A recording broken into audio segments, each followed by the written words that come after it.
오늘 우리에게 주시는 하나님 말씀입니다. 히브리서 5장 7절에서 10절 말씀, 신약성경 357쪽입니다. 함께 봉독하시겠습니다. 그는 육체에 계실 때 자기를 죽음에서 능히 구원하실 이에게 심한 통곡과 눈물로 간구와 소원을 올렸고 그의 경건하심으로 말미암아 들으심을 얻었느니라. 그가 아들이시면서도 받으신 고난으로 순종함을 배워서 온전하게 되셨은즉 자기에게 순종하는 모든 자에게 영원한 구원의 근원이 되시고 하나님께 멜기세덱의 반차를 따른 대제사장이라 칭하심을 받으셨느니라. 아멘. 이 즈음에 저는 함께하는 성경 일독 말고 개인적으로는 히브리서를 읽고 있습니다. 그런데 지난 주간에 디모데전서를 읽는 중에 오랫동안 눈길이 멈추고 계속 읽어가지 못한 경험이 있습니다.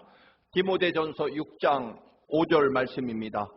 마음이 부패하여지고 진리를 잃어버려 경건을 이익의 방도로 생각하는 자들의 다툼이 일어나느니라. 수없이 읽었을 말씀이지만 처음 읽는 말씀처럼 다가왔습니다. 특별히 경건을 이익의 방도로라는 단어가 마음에 걸렸습니다.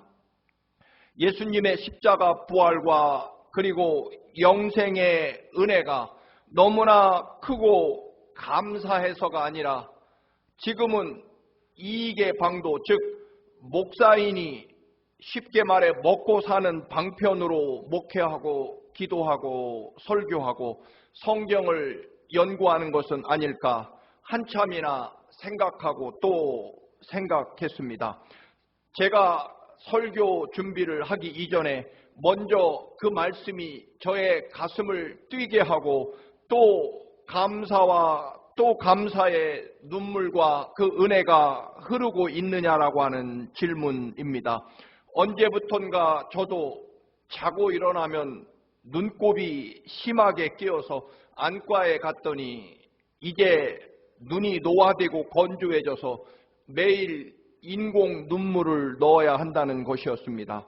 그래서 흔히 가짜 눈물을 아침과 저녁 그렇게 넣어주게 됩니다. 그래서 최소한 저는 이 즈음에 아침 저녁 2번은 가짜 눈물 때문에 눈에서 눈물이 흐르게 됩니다.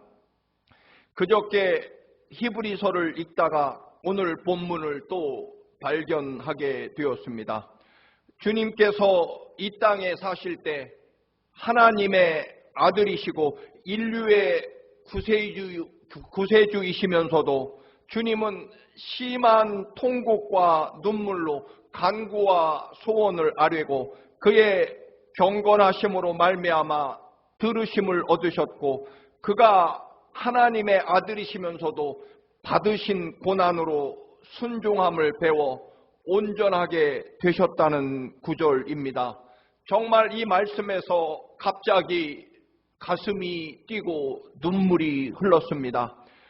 주님은 원래 하나님의 아들이시기에 가장 존귀하고 거룩하고 이미 완전하신 그런 분임에도 불구하고 주님께서 그 거룩하고 완전하신 주님께서 아주 심한 통곡과 눈물로 간절하게 기도하셨고 하나님의 아버지 하나님의 응답을 받으시려고 주님도 이미 완벽한 거룩함에 이르신 분임에도 불구하고 경건하게 사시려고 노력하셨고 그리고 하나님의 아들이기 때문에 완벽한 순종에 도달한 주님께서 고난 속에서 순종을 더 배우셔서 온전함에 이르게 되셨다는 말씀입니다.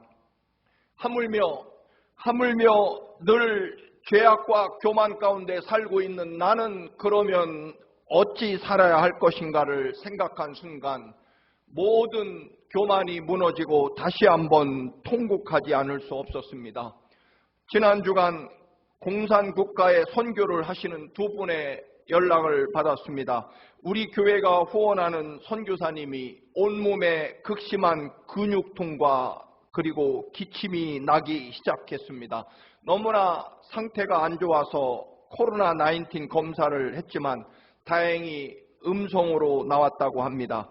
그래서 감기 몸살인가 하여 조금은 안심했습니다. 그런데 고국에 계신 어머님께서 눈물로 한국에 나와 건강을 회복하라는 그 간절한 권면에 결국 한국에 며칠에 걸쳐서 도착을 했습니다. 그런데 놀랍게도 한국에서 검사를 하니 양성으로 판명되었다고 합니다. 그래서 지금은 이천의 SK그룹의 그 사원 연수원에서 코로나19 환자 격리 수용을 하고 치료를 받고 있습니다.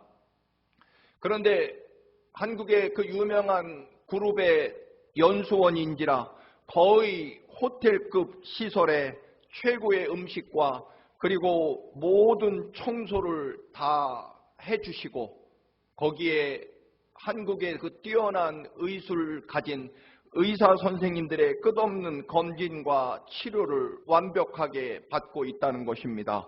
그런데 놀라운 것은 거기서 며칠을 생활하다 보니까 거의 기도를 안 하게 되고 그리고 기도하는 것도 왠지 억지로 습관적으로 하는 자신을 발견하고 놀랐다는 것입니다.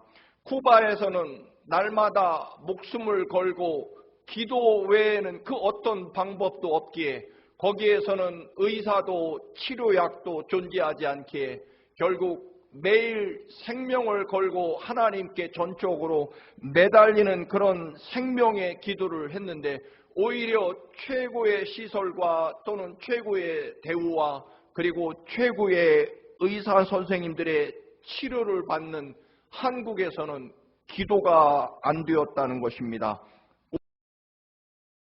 오히려 우울증이 찾아오게 되고 그래서 상담을 받기까지 하게 되었다는 것입니다. 며칠 지나서 그 코로나19 격리 수용소에서 지내는 동안에 점점 가슴에 복받치는 것은 쿠바에 대한 그리움이었다는 것입니다. 자신을 기다리는 그런 많은 아이들 그리고 쿠바를 떠날 때 눈물로 전송하던 그 쿠바 교인들의 그 눈에 맺힌 눈물이 자꾸만 생각이 나서 결국 그 편안하고 즐거운 연수원에서 오히려 쿠바를 그리워하며 더 간절하게 돌아가야 되겠다는 생각을 했다라고 하는 것입니다. 또 한 분은 늘 정녕 형님처럼 존경하는 목사님이 벌써 세 번째로 예배 금지 명령, 교회 폐쇄 명령을 받고 또 예배가 중단되었다는 소식이었습니다. 이번에는 정말로 심각한 상황이라고 눈물을 흘리며 기도를 부탁했습니다. 코로나19으로 전혀 대책이 없는 쿠바 교회를 지키느라 떠나지 못했고 결국 자신이 코로나에 걸렸지만 두고 온 선교지에 대한 그리움으로 그 비참한 삶의 환경이었던 쿠바가 오히려 호화롭고 모든 것이 완벽하게 갖추어주고 도움을 주는 그런 코로나19 격리 수용소보다 더 간절하고 더 그립다. 그렇게 눈물을 흘리시는 우리 선교사님.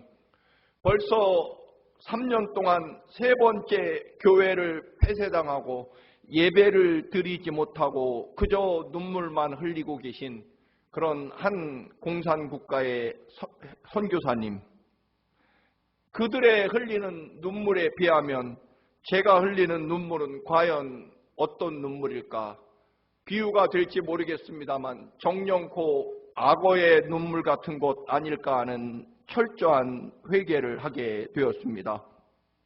여러분, 오늘 그 완전하고 거룩하신 존귀하신 예수님께서 심한 통곡의 눈물을 흘리시고, 그리고 그 완전하신 거룩하신 주님께서 경건하려고 애쓰고 계시고, 그리고 고난을 통해서 더 하나님의 뜻에 순종하려고 몸부림치셨다라고 하는 것입니다. 여러분, 또다시 말씀을 드립니다만, 현재 한국 사람으로 가장 축구를 잘하는 것으로 유명한 사람은 손흥민 선수일 것입니다. 여러분, 또 묻습니다.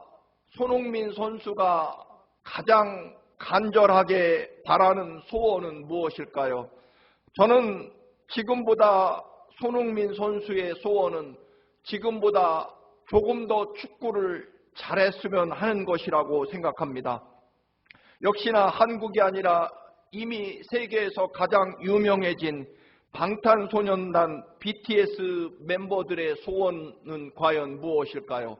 역시 지금보다 조금 더 간절한 그런 노래 실력을 갖추고 전 세계 사람들에게 음악을 통해 더 큰 감동을 주는 것이 그들의 소원일 것입니다. 이미 세계 최고의 경지에 오른 그들이지만 그들의 소원은 분명코 지금보다 조금 더 잘했으면 하는 것, 그것이 그들의 소원일 것입니다. 이미 완전하고 거룩하고 존귀하신 하나님이신 예수 그리스도께서 아버지 하나님께 응답받으려고 심한 통곡과 눈물로 기도와 소원을 아뢰십니다. 하나님 아버지께서 아들 예수님의 기도를 왜 응답해 주시지 않겠습니까? 그런데도 주님은 아주 심한 통곡과 눈물로 기도하셨다. 그만큼 우리를 사랑하셨기 때문입니다. 이미 완전한 거룩함 그 자체이신 하나님이신 예수님께서 더 경건해지려고, 더 완전해지려고, 더 아버지의 뜻에 조금 더 순종하시려고 고난을 통해서 순종을 배우시려고 하시고, 그리고 경건함을 통해서 더 완전하게, 그리고 더 큰 응답을 받고 싶으셔서 더 경건하게 거룩하게 생활하셨다라고 하는 본문의 말씀입니다. 여러분, 이 구절에서 우리가 느끼고 결심해야 될 것은 무엇일까요? 되는 대로 쉽게 믿을 것이 아니라는 것입니다. 지금 우리가 살아가는 이 삶의 터전에서 우리가 어렵다고 힘들다고 때로는 불평하고 원망하지만 여러분, 그럴 때가 아니다라고 하는 것입니다. 정말 모든 것이 다 있고 모든 것을 다 할 수 있는, 예배 드린다고 감옥에 가는 그런 일은 세상에 없는 미국에서 우리가 이 정도면 잘 믿고 있고, 그리고 이런 것 때문에 불평하며 원망하고, 그리고 감사할 줄 모르고 분노하고 시기하고 질투하는 이 믿음의 삶, 이럴 수 없겠다는 것입니다. 예수 그리스도의 그 심한 통곡과 눈물 앞에서, 그리고 그 처절한 경건함과 또는 고난의 삶을 통해서 더 하나님 아버지의 뜻에 순종하고 싶어 하시고 더 경건해져서 하나님의 뜻에 합당하려고 하는 그런 예수 그리스도의 그 간절한 사랑 앞에서 여러분, 우리가 이대로 이 정도로 살 수 없다라고 하는 것입니다. 사순절을 맞이하여 더 간절한 생각이 바로 예수 그리스도의 심한 통곡과 눈물에서 멈출 수밖에 없었습니다.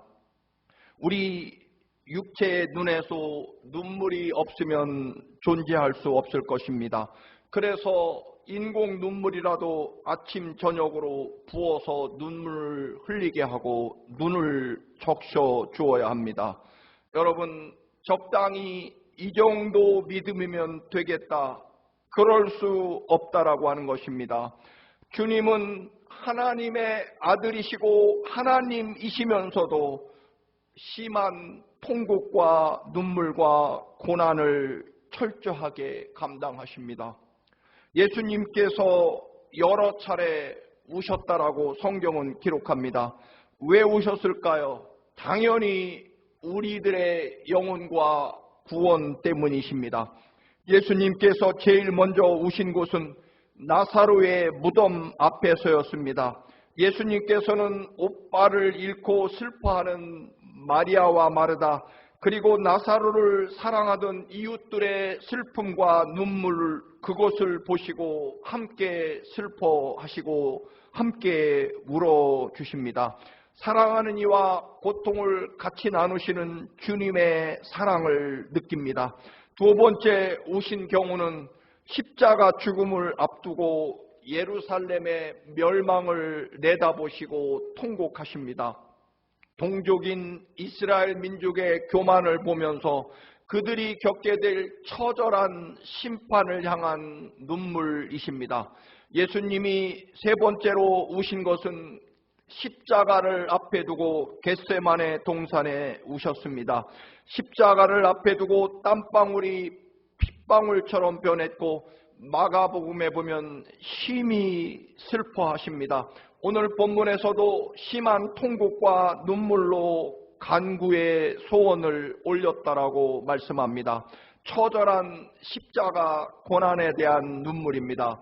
또한 주님이 십자가에 대신 죽으시는 그 죽음을 통해 장차 영원히 모든 인류가 구원을 받게 되는 그 구원의 기쁨, 그 눈물이실 것입니다.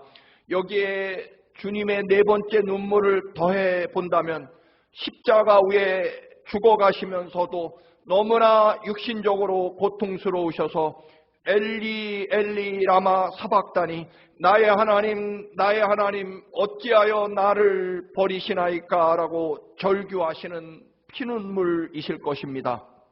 죄는 우리가 지었는데 통곡의 눈물은 주님께서 흘리셨습니다.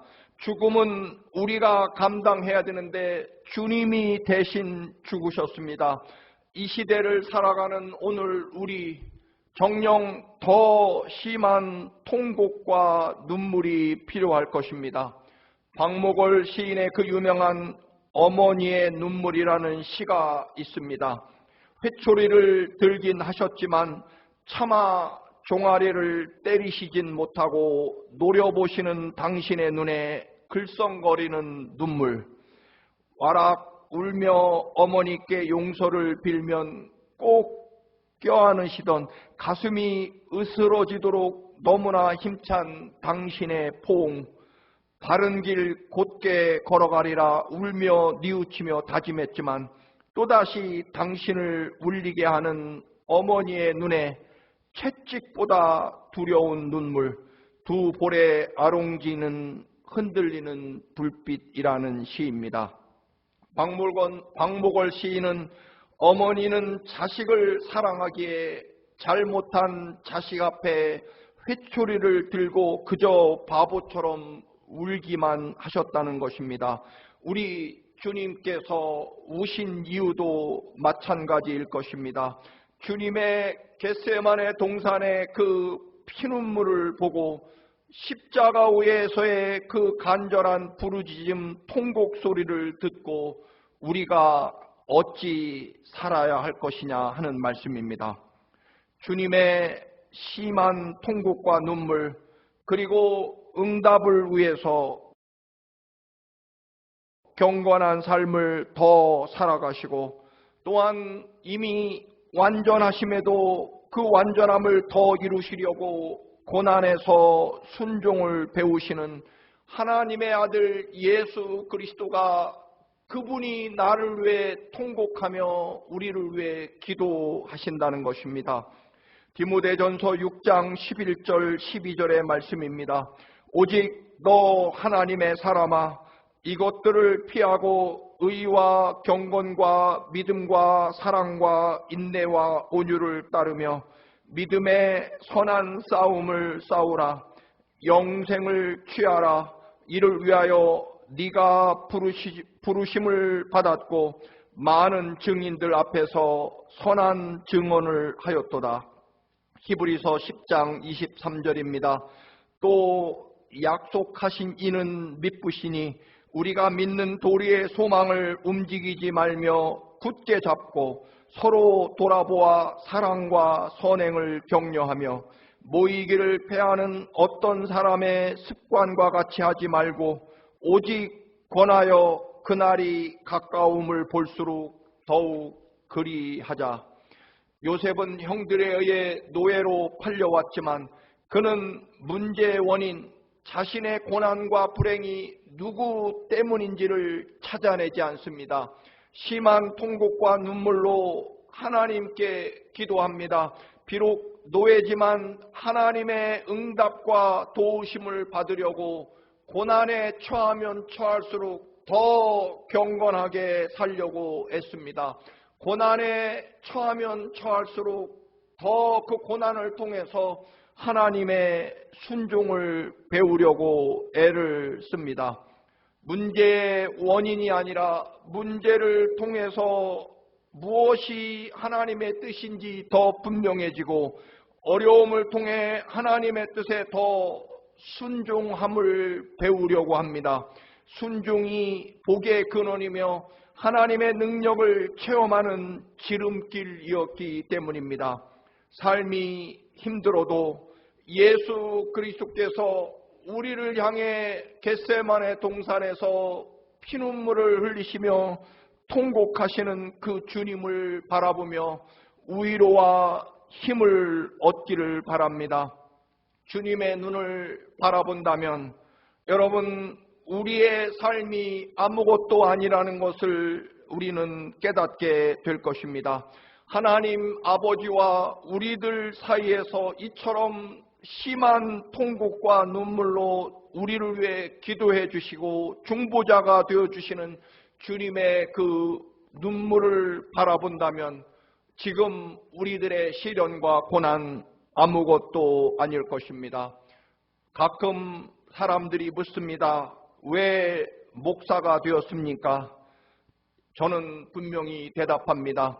기도하던 중에 제가 얼마만큼 큰 죄인이고 그래서 나를 살리려고 주님이 어떻게 십자가에 죽으셨는지를 내가 알게 되고 믿은 순간 나는 목사가 되기로 결심했습니다.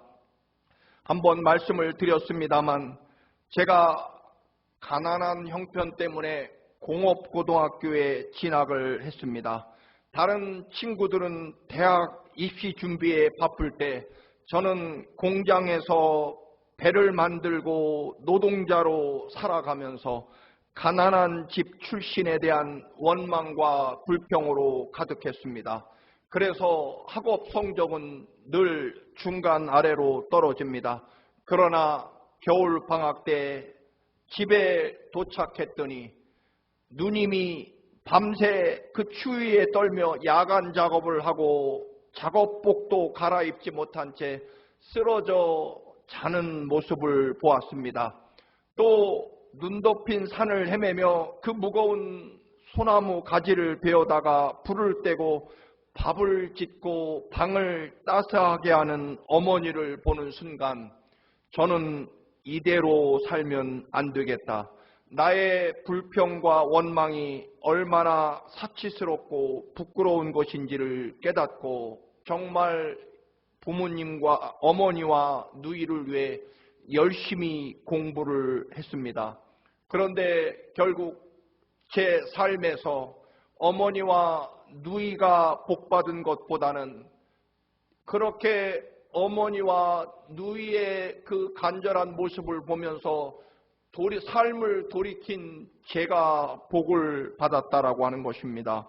십자가의 주님, 엘리 엘리 라마 사박다니를 외치며 눈물을 쏟으시는 주님, 그 고통과 고난에서 처절한 순종을 배우시고 더 순종하려고 애쓰시는 주님, 그 순종은 인류를 구원하시기 위하여 십자가의 희생 제물이 되셔야 한다는 아버지의 뜻에 더 순종하려고 그 고난, 모진 십자가 고난을 감당하시고 겟세마네 동산에서 심한 통곡과 눈물로 우리를 바라보시는 주님의 눈길이 우리의 영혼과 삶을 움직일 때 사실은 그 위대한 축복과 영광은 오히려 우리들의 것이 된다라고 하는 것입니다.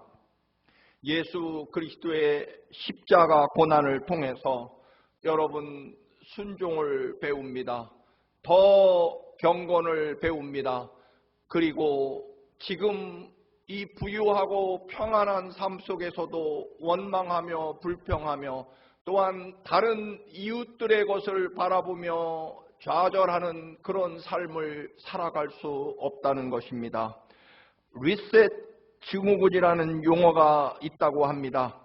컴퓨터나 여러분이 가진 셀룰러폰 전화기가 느려지거나 기능이 제대로 발휘되지 못할 때 다시 한번 리셋 버튼을 눌러서 모든 컴퓨터나 전화기를 처음 공장에서 나왔던 그 상태로 다시 복원시키는 그 의미일 것입니다.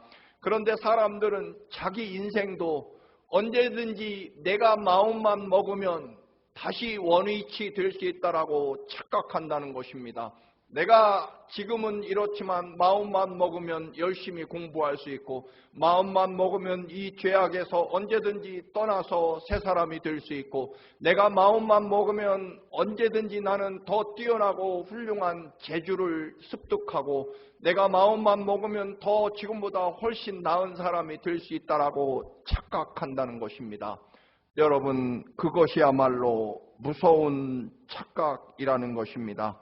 우리는 그 처절한 고난과 또는 눈물을 감내하며 사실은 모든 것이 완벽하고 거룩하고 온전하신 주님께서도 더 순종하려고 더 우리를 더 하나님의 뜻과 말씀에 합당하게 살게 하시려고 눈물로 심한 통곡과 눈물로 기도하시고 더 경건해지려고 애쓰시고 더 고난 속에 순종하려고 몸부림치시는 그 모든 것들이 결국 우리를 사랑하셔서 우리를 위한 전적인 주님의 고난과 사랑임을 늘 기억하며 사랑하는 교우 여러분, 주님을 바라보십시오. 겟세마네 동산에서 심한 통곡과 눈물로 우리를 바라보시며 십자가 위에서 엘리 엘리 라마 사박다니를 외치시며 우리를 바라보시는 주님의 그 간절한 피눈물을 바라보며 우리는 이 사순절 특별히 코로나19의 고난 중이지만 주님을 바라보십시오. 주님의 흘리는 눈물과 마주치는 순간 우리들의 삶 속에 새로운 구원과 영광과 은혜가 시작될 것입니다.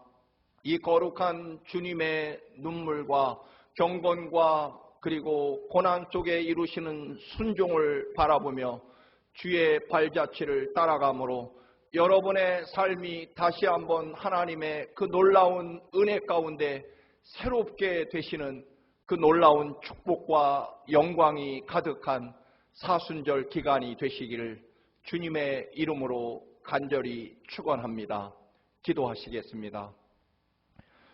존귀하고 거룩하신 아버지, 사순절을 시작하며 특별히 겟세마네 동산에서 심한 통곡과 눈물로 우리를 바라보시는 주님을 생각합니다.